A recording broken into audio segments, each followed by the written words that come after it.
Good morning, everyone, and welcome back to Adobe Live. My name is Terry White, worldwide photography evangelist here at Adobe. It's my pleasure to be streaming to you live once again on my favorite day of the week, Friday. It's the weekend, but it's also Masterclass Friday.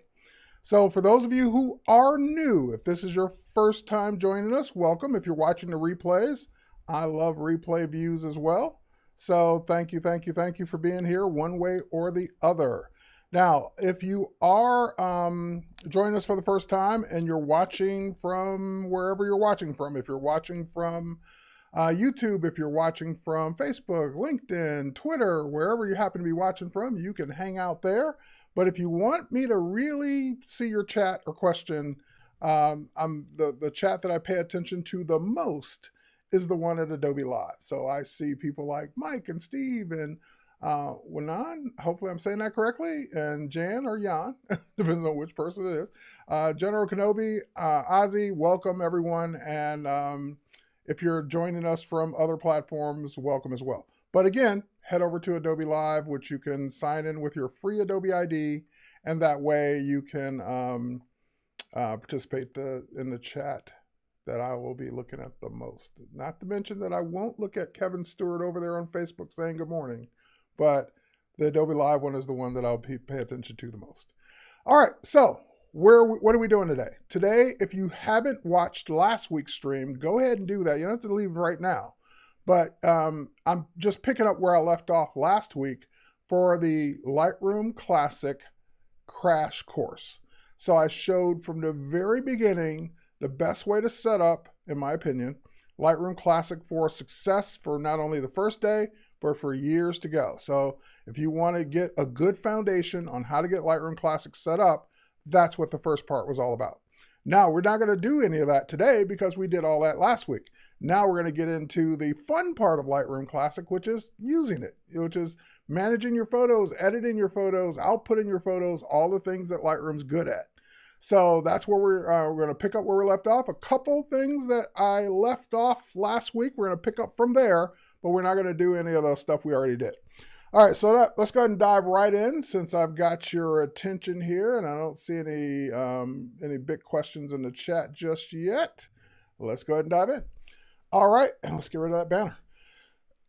Okay, so I'm here in Lightroom Classic exactly where we left off. We left off on this image. We were talking about quick collections, and this is exactly where I left off. I didn't change a thing. So two things that, let me hang on for a second. All right, that's better. Two things that I wanted to cover. One that I didn't, like I ran out of time on last week, and then this one's going to kind of continue right into the process of collections. One thing I did not talk about last week, we made collections, which we did. We made favorite places collection. We made an Iceland's favorite collection. Then we started talking about smart collections. But the one thing I forgot to show last week, or ran out of time, was that, so Shania is asking, will there ever be a crash course for Lightroom Cloud? Yes, I already did it. How to get started with Lightroom. Go look at it. It's already there. You don't have to wait. You just go see it. All right, but anyway, I created all these collections manually, and I created a smart collection using the smart collection feature, best of and best of 2016 to show how it worked by date. But one thing I forgot to show is that, and this is a question that actually came up once on social. Someone asked me, well, if I spend all this time making all these folders and getting these folders organized just the way I want, do I have to make all those collections from those folders manually? Like, do I have to do it all, drag them all in, blah, blah, blah, blah? And the answer is no, you don't have to do it well, you do have to do it manually, but you don't have to do it the manual way you're thinking of. You can, sorry about that. Excuse me. You can drag from the folder panel right down to the collection panel to create collections of your folders. So for example, let's say that I want Iceland, Monument Valley, and Page, Arizona. I want those to be collections. Well, if I just drag them down to the collections area, let me let go in the right spot. There we go. Drag them around in the middle there. it'll just create collections from those folders just like that. And they will have all the images in them that they already had. So there's my Iceland images, there's my Monument Valley images, and there's my Page, Arizona images. And again, the best part is that now that these are collections, I can move images around. I can say, well, I don't need 3 of these in a row. Let's go ahead and delete that one, delete that one. Again, not delete, remove it from the collection. And I can arrange and manage and put other images in here, so forth and so on. So I get all the benefits of a collection, but I created it from a folder just by dragging the folders down to the collection area. Boom, that tells Lightroom Classic to make collections, and you're ready to go. Okay. So with that said, yes, I'm okay, Darren. Thanks for asking. Just a little dry throat. That's it. Nothing else. Trust me, nothing else. That's it. All right. So anyway, and I usually have my water here, which I did not bring a water in here. I don't know if I got one down here. Hang on. I don't think I do. All right, my bad. But anyway, let's go ahead. And now that we got, that was the one thing I left off last week. Now let's go to the next thing. Eventually, your collections panel is going to be super long. In other words, if you keep making collections like I'm doing now, I got Iceland favorites, I got Monument Valley, Page, Arizona, so forth and so on, travel favorites. Eventually, I'm going to just have a collection panel that's 100 collections long, 200 collections long. So now we're going to introduce collection sets. So think of a collection set as a folder of collections. I don't want to use the word folder because that will confuse people. So it's a way to organize collections without having to have them all listed as one. So here's what we're going to do. We're going to go into the collection panel and we're just going to simply say, create collection set. So a collection is what we've been working on. We did a smart collection last week. Collection set is organizing collections. So when I say create a collection set, I can say that this one's going to just be called travel because we got lots of travel things going on. So let's do that, travel. So let's create that. Now that collection set it's got this little triangle next to it because you can twirl it down to see what's in it and you twirl it up so it doesn't scroll a mile long. So if I wanted to say that these were my travel collections and I can drag them into that collection set now I can twirl that up and stop my collections panel from being 2 miles long. Everything's in there. I can still twirl it down and work on each individual collection all I want. I can always drag new collections into that collection set. I can even select the correct collection set when I go to create a new collection. Because I've got the collection set created or selected, it will automatically put that new collection in that collection set. So collection sets are a way for you to have a broad category of collections so that you don't end up with a mile-long collections panel. So does that make sense? So just basically it's a way of organizing your collections. Okay, so now that we got that out of the way, now we're gonna do our work. We're gonna pretend like, hey, we've got it all set up now. We got some organization going. We got some of our old images in that we've already organized now. We know how to make collections, do all that stuff. Now we're going to work. We're going to actually do something like we would normally do. So with that said, let me hide Lightroom Classic for a second. I've got this folder, which is the folder we created. Excuse me, the folder we created last week, and it's got all the various folders in it. It's got all the various images in it. This is where we started last week. And I've got this new shoot. Here's a new shoot called Krista Fashion 2022. So February 2022. And it's just the folder could be named whatever. And in this folder, it's got all the images from that shoot that I did as a sample. All right, so now, how do I get this new shoot, this new thing I just did into Lightroom Classic? One of two ways. A, if I had if I shot this on a memory card, I'd put the memory card in right now and just hit, well, actually I wouldn't even have to hit import. It would automatically bring up the import dialog box. I would import those images into a folder on my hard drive in that same structure that we created last week. and everything would be there. Great. But that would be the first way. Second way is I've already copied that folder to the hard drive off the memory card. You just saw it. So how do I get that folder into Lightroom? Well, so we're going to do it the same way we did it last week. So we're going to hide Lightroom Classic just for a second. I'm going to now drag this into my organization where it goes. So it's portraits, so it's going to go in the portraits folder. In the portraits folder, I've already got Alina, Jennifer, Kiana. So I'm going to drag it into the portraits folder for organization because that's where it lives. That's where it should go. That's where it's going to stay on my hard drive, whether it's my internal hard drive, external hard drive, network drive, wherever it is, that's where these images are going to live.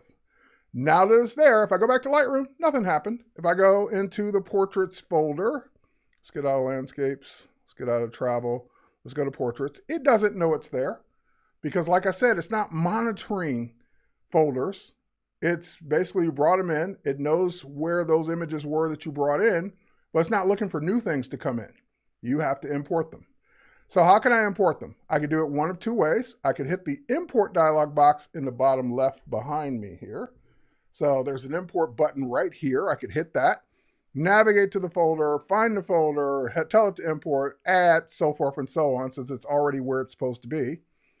Or there's a much faster way. I can just simply drag that folder right onto the Lightroom Classic icon. And that will bring up the import dialog box. And it does know exactly where, see where it is? It knows exactly where it is. It's in the same place as the rest. And it brings them up. It already knows since they're on the hard drive already, I probably just want to add them. I don't need to copy them. I don't need to move them. I don't need to do anything like that. And so step one, it knows where they are. Step two, it's letting me pick which ones I want to bring in. I want to bring them all in, but if there were some like the shutter didn't fire or the flash didn't fire or they didn't look the way they should look, you could uncheck them and not bring them in. But keep in mind, they're still there in that folder, even though Lightroom doesn't see them. And then last but not least, over here on the right-hand side, you're just adding additional aspects or features to what you're bringing in. So for example, one of the first things I always do when I'm bringing in images is I build smart previews. I'll talk about why in a minute, but let me get in first. But I do have that checked all the time. Building previews. Right now, what's the difference between previews and smart previews? Well, in the previews area, which let me zoom out and zoom in properly there. In the previews area, you have a choice. Minimal, embedded, plus, and the sidecar, standard, meaning use the embedded preview, standard preview, and one-to-one. One-to-one is, think of that as the best possible preview you can get. That's a one-to-one preview, full resolution. It looks the way it's supposed to look. Minimal means I'm going to just bring in a thumbnail size preview so you'll know what the image is. And then I'll build a regular preview when you click on that image and make it full size. So I refer to this as the preview tax. The preview tax is a tax you're going to pay one way or the other. You're just deciding when to pay it. So do you want to pay it now? Go to one-to-one. Because if I build one-to-one previews now, that will make the biggest preview I could need. And it's going to take time to do it now. Meaning the import's going to take longer, because it's going to have to build those previews after the images are in. It's going to, you see a progress bar while it's building all those previews. I don't build them up front because I may look at a thumbnail and say, well, I know I don't want that image, and I'll never zoom in on it. So why build a preview for an image I'm never going to zoom in on? So I build minimal previews up front, and I pay the preview tax each time I click on an image and go full screen. So I prefer to pay my tax later. It's totally up to you. All right. Obviously, don't import suspected duplicates. In other words, if it's a duplicate image from you put the card in, you brought some images in, you went and shot some more in the card, you put the card back in and brought those new images in. Don't bring in the images that were already on the card that you already brought in. All right. So that one stays checked. Now I could say right here on the fly, add them to a collection, because again, we know we don't like to work in folders. We like to work in collections. So I could say, yep, build a collection right here on the fly. And you're going to say, well, wait, what collection what collection do these go into? It doesn't exist yet because we haven't made it. So we're going to make a new collection called Krista, February 2022. And we're not going to put it in a collection set because we don't have that collection set yet. And then we're going to go ahead and create it. And now that collection's been created. It'll be in the collections panel when we're there, and these images will be in it. All right, last but not least, what to apply, if anything, after, how can I delete smart previews? You would select the images and then go up to the menu where the previews are and say remove smart previews. That's how you delete them. All right, anyway, develop settings. If I had like a developed set that I wanted to apply, like some people have always asked me, well, you always apply an auto tone, or you always apply a portrait, not preset, a portrait, not filter, not preset, the other one I'm not thinking of the name of. But anyway, you always apply these. Can you apply them during import? Yes, if you go build a develop preset for those things you want to apply, then you could choose it here. But you'd have to do that up front. All right, and then I always apply my copyright metadata. So I've shown people in the past how to build these. If you didn't have one, if yours just said none and you want to go make one right here on the fly, you could click new. I'm going to hit edit so you can see what's in mine. And then anything you want in your copyright preset can go here. So for example, because I haven't chosen the one I want to choose. There it is. All right, so for example, copyright, Terry White 2022, copyrighted, where I'm based, my website, so forth and so on. So if you want all of that to be embedded in the metadata as those images come in, you can choose that copyright right off the bat. All right, so now this should go quick because it doesn't have to copy anything off the hard drive. Off the memory card. They're already on the hard drive. They're already where they're supposed to be. We took care of that up front in the operating system. So now all we're doing is adding them to Lightroom. So now we'll just go ahead and click import. And again, look at how fast that goes. Boom, it's done. It's done importing. Now it's just building the smart previews. So it imported those, how many ever, 225 images. And it goes that fast because it didn't have to do any copying function. They're already on the hard drive. There's nothing it had to do. So the argument has always been, do I import from a memory card, which has to copy them to the hard drive and then bring them into Lightroom? Or do I manually put them on the hard drive first and import them into Lightroom? Which one's faster?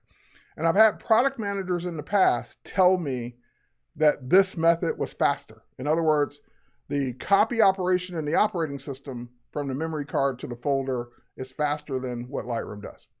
I've not benchmarked it personally, and that was years ago, so I don't know if that's still the case, but you now know both ways you can do it. All right, so and anytime you see a progress bar up here, that's usually happening in the background, so I don't have to wait for that even though it's done. If that was not done, I could just go ahead and keep working and start working right off the bat. Okay, so now these images are in, and by the way, there's the collection they're in. So I don't need, and here's the folder letting me know that they're in the right folder. There it is. So I brought in those 225 images in the portraits folder, in the Krista Fashion February 2022 folder. And now I can hide the hard drive because I'm done with it. I don't need to touch the hard drive anymore. There's nothing to organize on the hard drive. Everything's where it's supposed to be. Leave the hard drive alone. All right, now let's go and work in collections. Okay, so now that I've got these images in the collection, well, there will be one more time you'll use the hard drive. Let me back up. I'm getting ahead of myself. There's one thing you'll do in the hard drive first. Let's go back to that folder that we just brought in.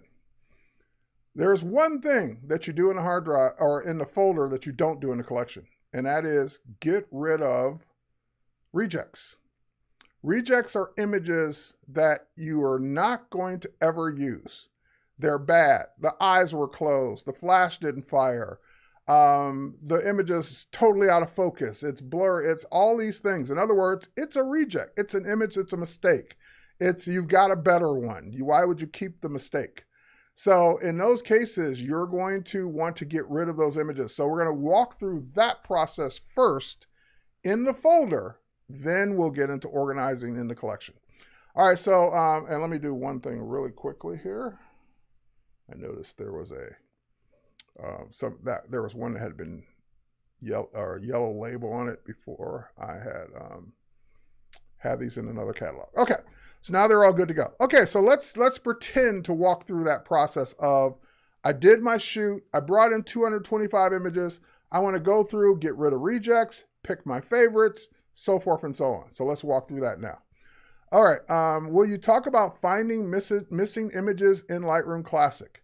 Not in this class, because you shouldn't have any missing images at this point in this class, because this is about setting up Lightroom from scratch properly.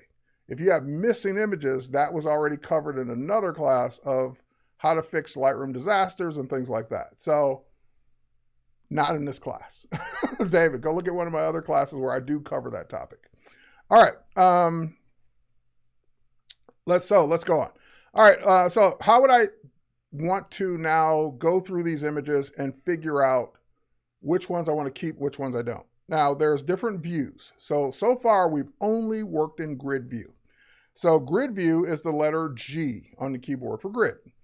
If I want to get into loop view, it's the letter E as in Edward, and that will take me into loop view, and I can look at this image. And this was like one of the, I think this was a test shot, I can't remember. But anyway, I could see a softbox hanging out there. And now, if that was all that was wrong with this image, I could crop out the softbox, I could Photoshop out the softbox, I could get rid of the softbox and keep the image. But let's pretend that this is an image we don't want. So we start now going through the process of marking images as rejects, flags, which are, a reject is a form of a flag, stars, and color labels. So let me explain what each one is, and then you determine what you want to use them for.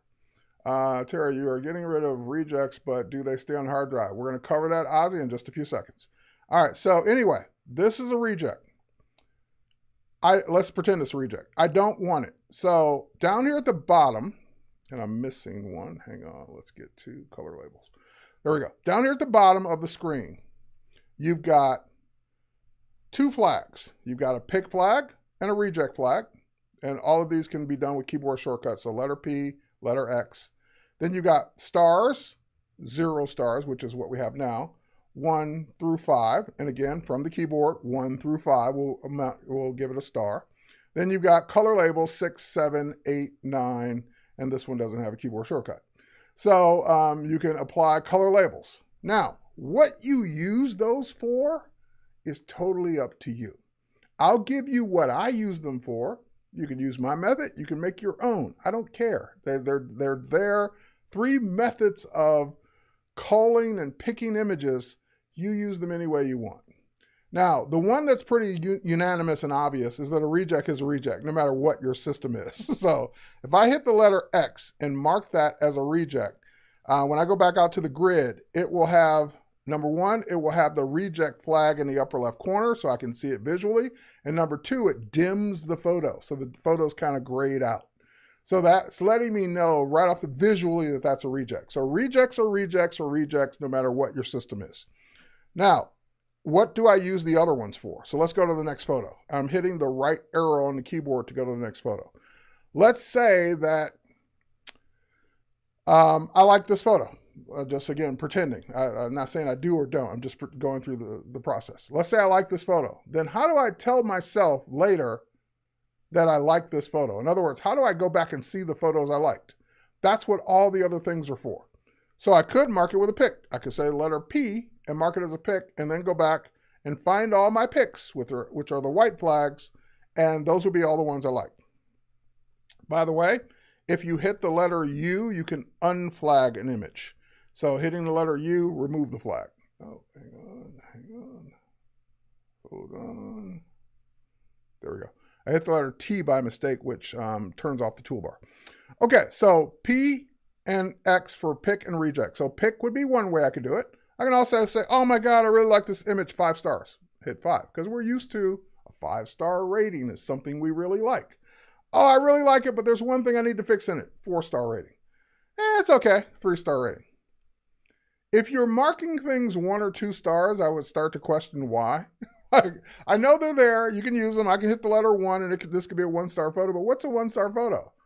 For me, a 1-star photo would be a reject. So I already have a reject flag. Why would I need to mark it 1 star? 2 stars, it's almost a reject. It's almost bad. Like, I don't get 1 or 2 stars. Either you like the photo or you don't. Either the photo's okay, good, or great. It's almost okay. Like, I don't get 1 or 2 stars, but that's on you. If you want, you have the choice of 1, 2, or 3, 4, or 5 stars. All right, so I can say 5 stars, and that's great. If I don't want a star rating, I can hit the letter or the number 0, and that will take it out. Now, the other one is color labels, and you can assign whatever method you want to each color. So a 6 could be, it's red hot, it's amazing. A 7 could be, I kind of like it. An 8 can be, wow, this is approved by the client, it's green. A 9 could be, it's, I don't know, it's blue. The makeup artist likes it. Whatever your method is, you can use color, and you don't have a number for the last one, so you'd have to click on it. So I click on purple, and it will be purple. Now, when you do a color label, it actually puts that color on the background of the image in the grid, so you can visually see that. Without 1 or 2 stars, how would you get to 5 stars? Agreed. But we're talking about why would you actually use them? That's a different question. All right, so color label. So I've given you all 3. Flags, which really is pick. Stars, you use whatever method you want. I gave you 3, 4, 5 as my method. And then color labels, which you can assign to any purpose you want. And by the way, it could be all 3. This could be a pick, it could be a 5-star, and purple. So it could be all 3 of those things, or any 2, or any combinations of those things. So any photo can have any one or multiples of those categories that you're rating your images for. Now, let me tell you my method, and then again, you'll hopefully can see how to create your own or use mine. If this were a photo I liked, let's give it 0. Let's unflag it, and let's take the color purple off, which I'd have to do that manually. So let's go back and take the color purple off. Okay, so I haven't done anything yet, but let's say I like this photo. If I like it, I'm going to hit the letter or hit the number 8. Because one day, years ago, I decided that I wanted to assign a color label to photos that I like, so I used green, and I've just never changed. So green means that I liked it. If it's one that let's go to this next one. If it's one that the makeup artist liked, then I usually do a 7. If it's one that the model or the talent liked, then I usually do a blue. That's it. Those are my colors. I don't use the red or the purple very often. That could, I just don't have a purpose for them. Now, what happens if we're standing, like 3 of us are standing there and we're going through the photos, I'm like hitting the right arrow, and everybody says, wow, at the same time. Is it a green? Is it a yellow? Is it a blue? Well, I listen for who said it first, and if I still can't determine, then I'll just go ahead and mark it green, because I liked it too. And then if everyone liked it, then I would do green and 5 stars. Because that means that's a killer photo. Everyone liked it. I love it. Everyone loves it. That's the photo. That's one of the great choices. That's it. So then what's the pick flag for?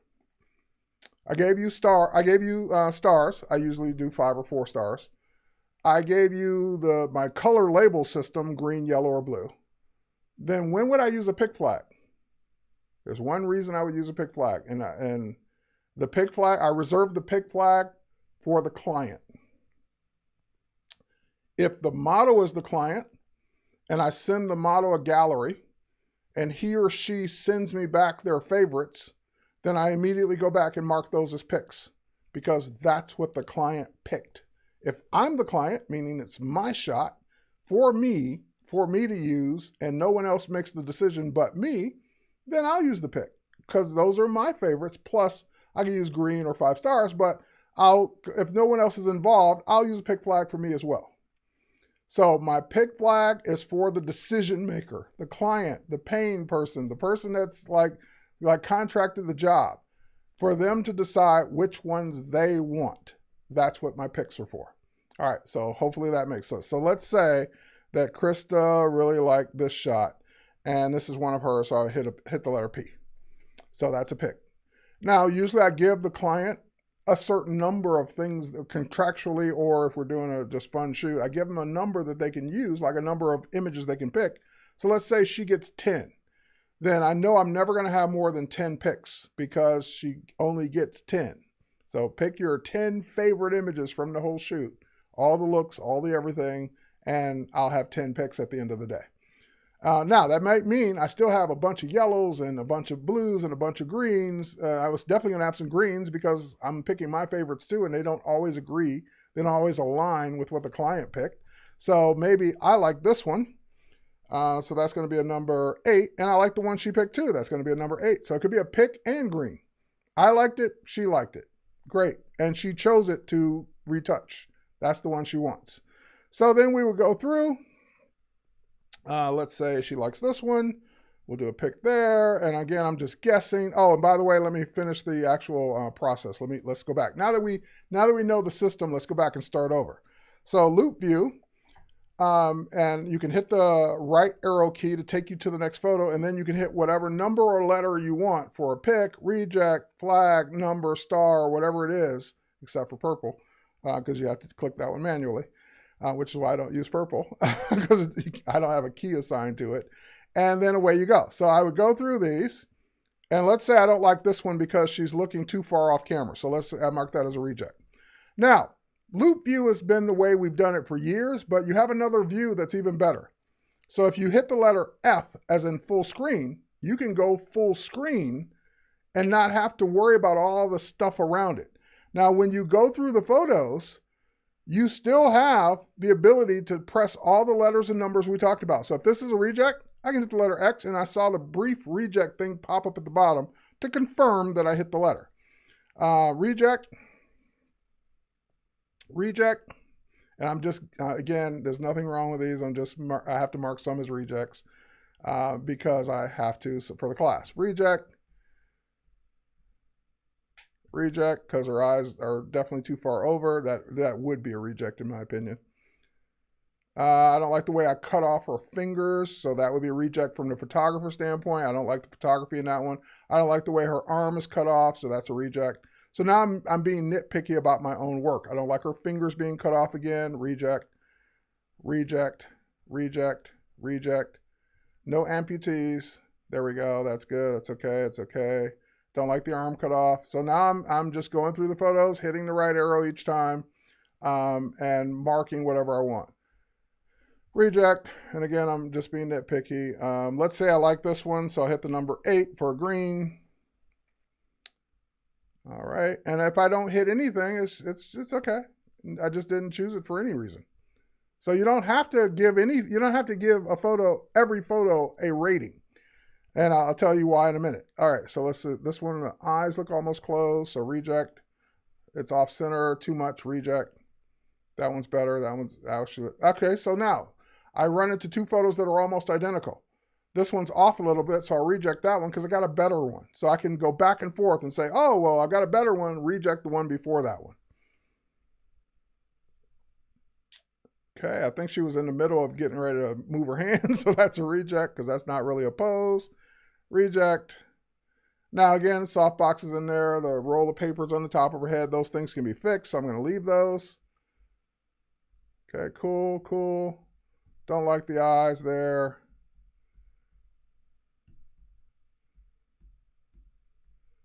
She's playing now. This one looks out of focus. Reject, reject, reject. All right. That one just looks a little too much.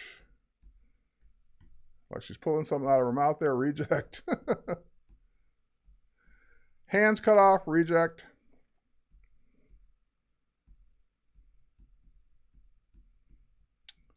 I had no idea she was doing that many poses with her tongue. But anyway.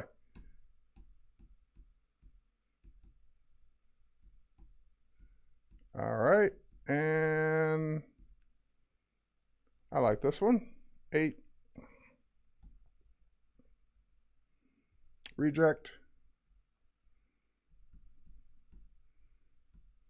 Again, if I see something that can be fixed, I don't mark it a reject because I can fix it. And I'm just quickly going through these so I can get to the end so I can see the process at the end. All right, hang on. Let's go back. Don't like that one. That looks like mid pose.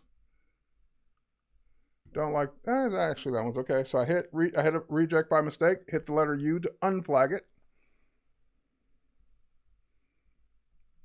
Just don't like that one. I like that one. I like that one. Now again, this is nothing to say that this is not judging the editing that hasn't been done yet. This is just judging the things that are photography-wise. The lighting, that if it can't be fixed or can't be adjusted, the pose, the eyes, the things that can't be fixed or look good, that's what I'm either marking good or reject. Okay, so now I'm done. I went through them all and I marked everything that I wanted. Let's pretend I did. I didn't, but let's pretend I did. And now, so some of them are rejects, some of them are picks, some of them are just nothing. They're just okay. Like, I don't want to get rid of them. I don't necessarily want to use them. They're just there. Now what? And this is why I said we stay in the folder for this one part. Because now it's time to say goodbye to the rejects.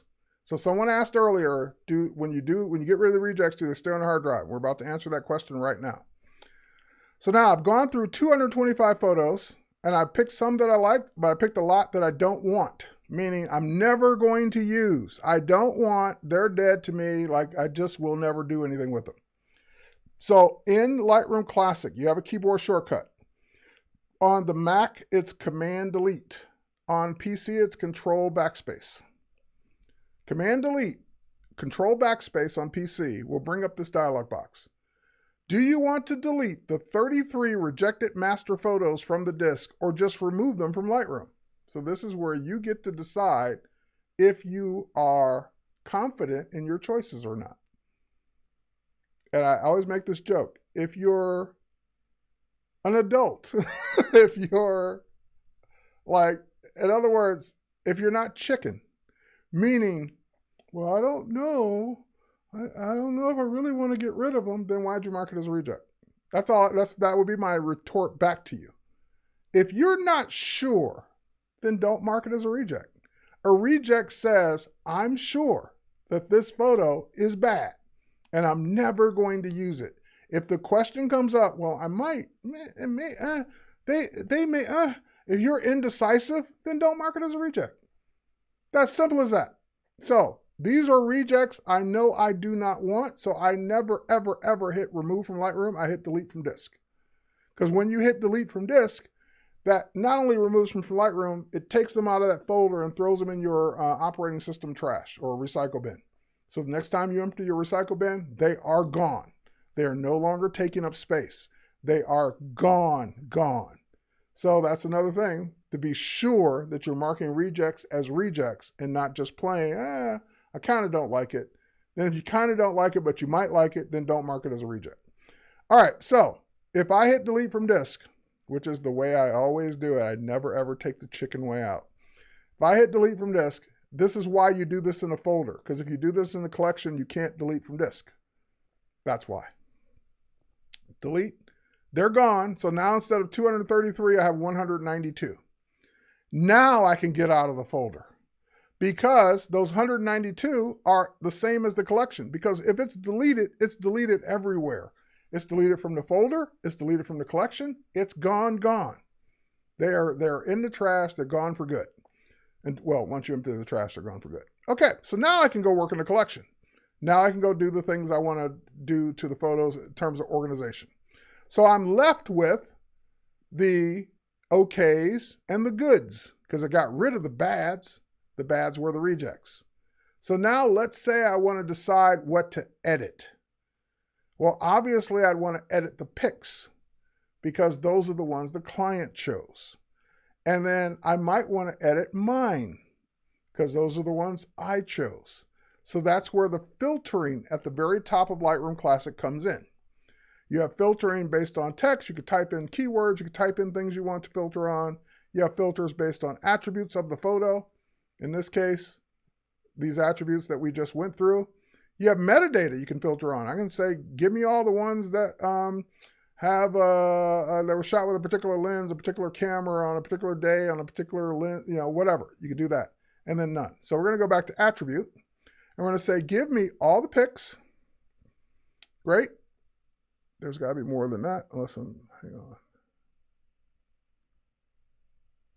Hold on. Wait, something else is chosen.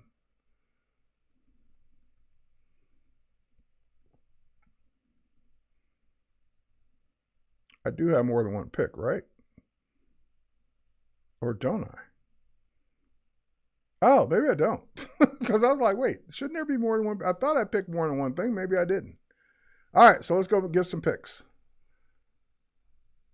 I might have undid them while I was explaining because I'm like, this should be more than one. So I'm just going to randomly mark some picks.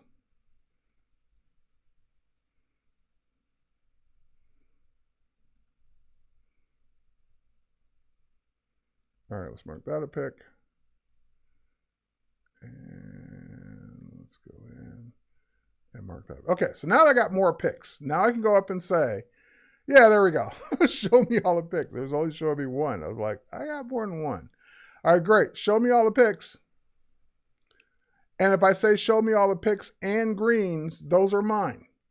If I say show me just the greens, those are mine. If I say show me just the pics, those are hers. And some are mine. So you could do it either way you want. I want, first and foremost, the one she wants, the pics. So I'm going to select all, how many of these there are. How many, let's see, how many do we have? 7 of these. And now that I got all 7 of those selected, what I don't want to have to keep doing is I don't want to have to keep filtering. Because that's what I'm doing. I'm filtering for all the pics. I'm filtering for all the greens. I'm filtering for all the 5 stars. I don't want to have to keep doing that. Every time I come back to this collection of 192 photos, I don't want to have to say, oh my God, which ones were hers again? Oh yeah, the ones with the pics. Oh yeah, which ones were mine again? The ones that are green. I don't want to have to keep doing that. So once I get identified the ones that she wants and the ones that I want, I send them to a collection. We haven't made that collection yet, so let's go make it. So I got 7 photos selected. These are hers so far. I'm going to click Create Collection. And when you create a collection with photos already selected, you get a choice of Include Selected Photos. So in other words, make a collection of these 7 photos. So I'm going to call it Krista, February 2022, Edits. So this is the difference between the main gallery, which is 192 photos, and these, which would just be the 7 so far, edits. Great. Create that new collection, and there it is with 7 photos in it. Fantastic. Next, let's go back to the other ones because I'm not done yet. Let's filter one more time. Filter.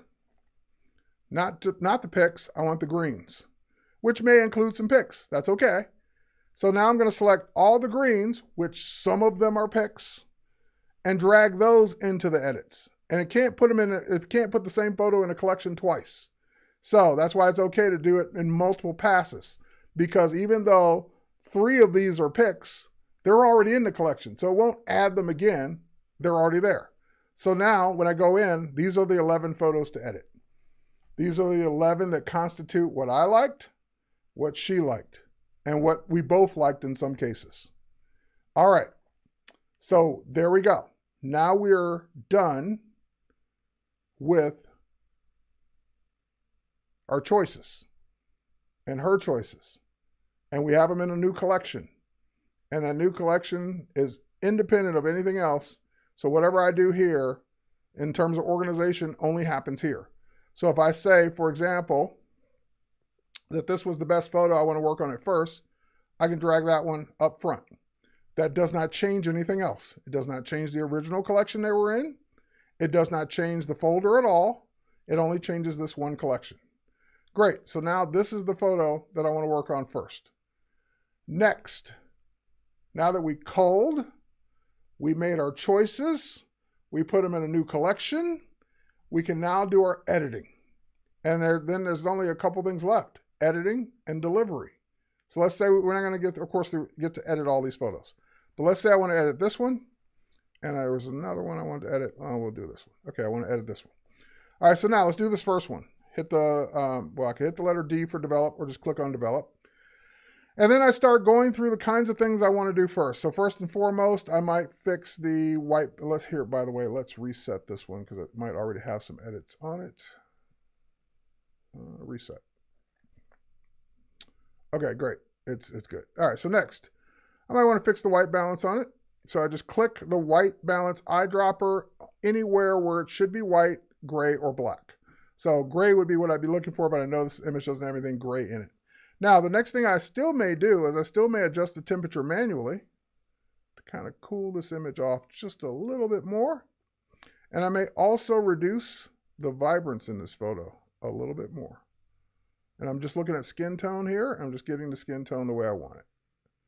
Take the saturation down to 0. Great. All right, so now I got that kind of the way I want. The next thing I want to do is I want to increase the blacks in this photo, or the shadows actually, because the dress is starting to fill in, like in other words, become solid black. I'm just going to go ahead and adjust the shadows in this photo just a little bit higher. Great. And I usually always hit auto, but I'm just showing you some things I would do manually first. All right, now normally I would hit auto first and then adjust manually, but I'm just showing you, you can adjust either way. Now I would also, I forgot to do this, I would also choose the profile, that's the word I was looking for earlier, to do a portrait profile. And I would do that first because that would set the foundation. All right, so now let's undo all of this. Let's reset it. Because I kind of gave you that random edit that we all do at first. I would just start picking things without going in a specific order. Now let's go in a specific order. So the specific order would be first I choose the profile. Portrait, that sets my foundation. Great. Next, I would hit auto. I would let it auto tone the photo. I may like it, I may not. I probably won't like certain things. But I let auto do what it wants to do first. Now that auto's done its thing, it did fix some things that I did want it to fix, but it made some things worse that I didn't want it to do. So for example, vibrance, I'm going to try both of these down at 0 first, and then I'm going to take them down even further. Maybe saturation down, because I think it makes her skin a little too orangey. All right, next, I can go ahead and then fix that white balance. And then if I need to bring the saturation back, I can, but I think that's about where I want it to be. Okay, great. So see, that way you're not undoing things because you're doing them out of order. In other words, if I move a bunch of sliders and then hit auto, auto is just going to move a bunch of sliders that I probably already moved. So, and if I hit profile after, then profile is going to make the image look different as well. So that's why you do things in an order that is kind of already laid out. If you look at the order of the panel, profiles first, white balance is next, auto's next, and then manual adjustments. So if you kind of do the panel in order, it'll go faster that way because you won't keep undoing things that you already did because you picked the next thing that undoes it. All right, so that would be one way to edit. Now, another thing I notice up here is that we have this histogram, which by the way is completely adjustable as well. This histogram warning is letting me know that this white triangle means that in certain areas of the photo that just turned blue, that those areas are completely filled in, meaning that they're solid black. There's no detail in them whatsoever. So I could also just drag right under that triangle to the right until that triangle turns gray, meaning I fixed the problem. If I hover over it now, nothing's turning blue. Now again, that's at the top. So you might want to do that first or certainly after an auto because it's going to adjust the, I would do it after an auto because it's going to adjust the shadows and blacks, or the black slider in this case. All right, so now that could be the edit that I did for that. Next up, let's do one more edit. So let's do it in order. We're going to do profile. We're going to fix the white balance. We're going to hit auto. And I'm just going to bring that vibrance back down. and bring the saturation back down. Great. Now I'm going to hit crop because I don't want that roll of paper at the top there. Perfect. Done. All right. You could keep doing that, but in a lot of cases, you're just doing the same things photo after photo. So let's talk about batch, which is what Lightroom Classic is also great at. Let's say that, hey, these photos are very similar, especially these two, but let's say I want to kind of adjust all these next 4 or 5 the same way. Well, when you select multiple photos and then you head to develop, this is usually set to sync by default, because if you've never touched it, it's on sync. There's a little light switch. You're going to flip the light switch up. You're going to turn it on auto sync, because what auto sync says is whatever you do to the first photo you've got selected, it does it to all the photos you've got selected. So now if I go in and I say, make this a portrait, make this, fix the white balance on this one. Let's go ahead and do auto. And again, I don't like the color on this, so let's go ahead and bring the vibrance down a bit. There we go. Actually, just bring the vibrance down. Let's bring it back where I want it to be. And I can always go in and do individual things, but now that went ahead and adjusted all 5 photos the same way. So all 5 photos got that same treatment that I now don't have to worry about doing, except for that one. That was not one of the ones that was selected. So that's the difference. You can see that one versus this one. All right, so now if I still want to go in and adjust individual photos, I can. So I can go back to this one and say, oh, but this one needs cropping. I can go ahead and crop this one down a little bit. Great. Okay, so now let's say, and we got 2 things left and we got 4 minutes to do it in. So let's say that we need to do something that Lightroom doesn't do or doesn't do well enough. Let's say that I don't like this feather, or I want another copy of that feather, whatever the case is. Lightroom doesn't do a good job of cloning. It doesn't do a good job of intricate healing and removal. So that's when I might go to Photoshop for something like that. So to get to Photoshop with this photo, keep in mind, this is a RAW file. If it were a JPEG, I would get a choice. Because it's a RAW file, I won't even get a choice. It's going to open up a copy. If it's a JPEG, it's going to ask you, do you want to open up a copy? I'm going to choose right-click, edit in Photoshop. Or Command-E, Control-E on Windows. That will automatically open it up in Photoshop as a copy. Now that it's done that, I can do anything I want. I can duplicate the layer. I can go into my, my clone stamp tool. Hit the letter S, make my brush a little bit bigger, give me another new layer to clone from, sample all layers, great, and I can go ahead and say sample this feather, option click, and then come over here and start cloning it. Now again, I can't do this in Lightroom. I don't have layers in Lightroom. I don't have anything like this in Lightroom to be able to do this. Let's say I don't want this one. So I could do the same thing. I could either use the spot healing brush or clone stamp or any number of other methods. And I can go back to that copy and I can say, oh, you know what? I don't want this one at all. And I can remove it. I wouldn't, but I could. Like I wouldn't remove that because it kind of throws the whole outfit off balance. But I could. And so now when I save this, and it's saving, multiple layers takes a little bit longer. Once it's saved and I close it, it saved it as a Photoshop file and put it right next to the original in Lightroom. So the original's there. Here's the original, DNG. Here's the Photoshop file with the extra feather and the feather removed. So you have your choice to do anything you want and edit either way you want. All right, so now let's say I'm done with that photo. I don't need both of these in this collection, so I can delete one. It just deletes it from the collection. I can delete the original and keep the Photoshop file. Now, last but not least, I got 1 minute left. Let's talk about output. So let's say we edited these files, and now I want to output them and give them to someone. That's what export is. You have export and you also have email photos. You can either do it either way. So I can hit export and I can set up how I want to export these photos out. So I want to export these out. to my desktop. I guess we haven't done that yet. All right. So let's go to the desktop. Great. Let's put them in a new folder called LRC Crash Course.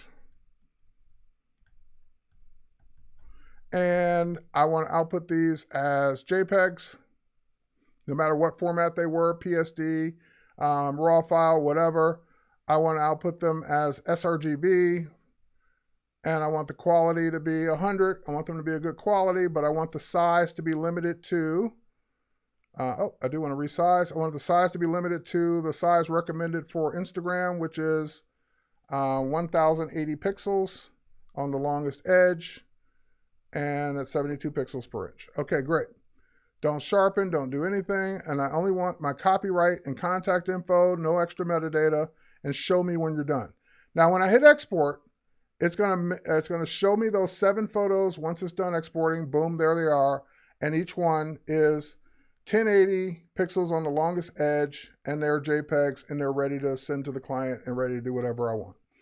And last but not least, if I have a second before I get cut off, export one more time, and you can add this as a preset for exporting for IG.